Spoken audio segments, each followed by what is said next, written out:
Hello everyone, আসসালামু আলাইকুম। আমি উম্মে কুলসুম ঢাকা থেকে বলছি। তো আপনাদের মাঝে আরেকটা নতুন ভিডিও নিয়ে হাজির হলাম। তো এগুলো কি বন্ধুরা দেখতে পাচ্ছেন? এগুলো হচ্ছে টক টক স্ট্রবেরি। তো সারাদিন রোজা রাখার পরে মুখটা পানসে হয়ে থাকে। ইফতারের পর যদি একটু কোনো কিছু বানানো খাওয়া যায়, স্ট্রবেরি বা আম মাখা বা অন্য কোনো মাখা খাওয়া যায়, তাহলে একটু ভালো লাগে। তো তার জন্য আজকে আমি অনেকগুলো বাজার থেকে স্ট্রবেরি কিনে নিয়ে আসছি। স্ট্রবেরির দাম 80 টাকা, 1800 টাকা কেজি। তো এগুলো দিয়ে আমি এখন সুন্দর করে একটা মাখা বা ভর্তা তৈরি করে নেব। টক টক টক ঝাল মিষ্টি। আমি স্ট্রবেরিগুলো সুন্দর করে ধুয়ে নিব।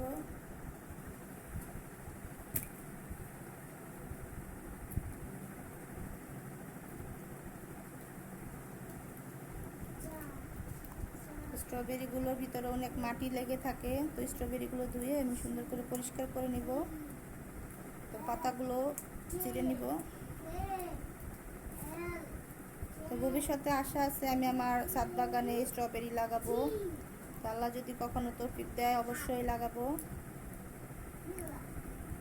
তো এখন এগুলো সব ফেলাই সুন্দর করে স্ট্রবেরিগুলো ধুয়ে নেব।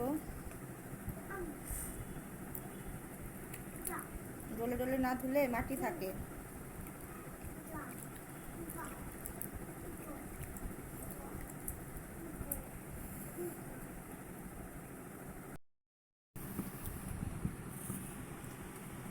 সারাদিন রোজা রাখার পরে একটু যদি বানানো খাওয়া যায় খুবই ভালো লাগে।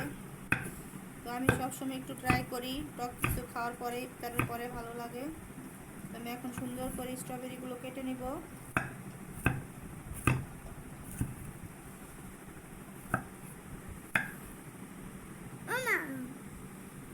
খাবো ওমা হ্যাঁ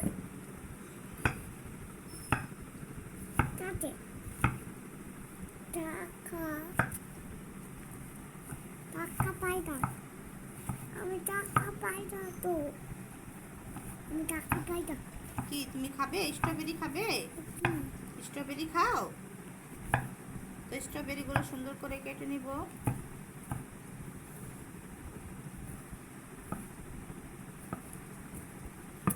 এই তো আমার স্ট্রবেরি কাটা হয়ে গেছে।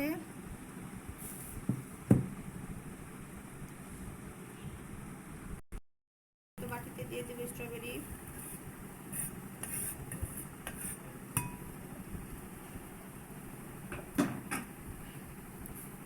তো এখানে আমার স্ট্রবেরি মাখা করতে যা লাগবে সেটা হচ্ছে বিট লবণ, কাঁচামরিচ, ধনেপাতা। তো আমি এখানে এগুলো এক সাইড করে নিব। এক সাইড করে সুন্দর করে আগে বিট লবণ, এখানে কাঁচামরিচ, অনেকগুলো কাঁচামরিচ দিচ্ছি ঝাল ঝাল যাতে হয়, ধনেপাতা, এগুলো সব একসাথে কষলে নিব।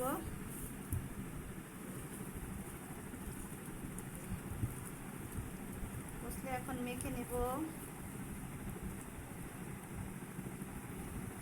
এই তো আমাদের হয়ে গেল মজাদার স্ট্রবেরি মাখা। তো কি সুন্দর লোভনীয় লাগছে। কার কার খেতে ইচ্ছে করছে একটু কমেন্টে জানায়েন। এই তো আমাদের হয়ে গেল স্ট্রবেরি মাখা। আমি এখানে একটু সার্ভ করে নিব।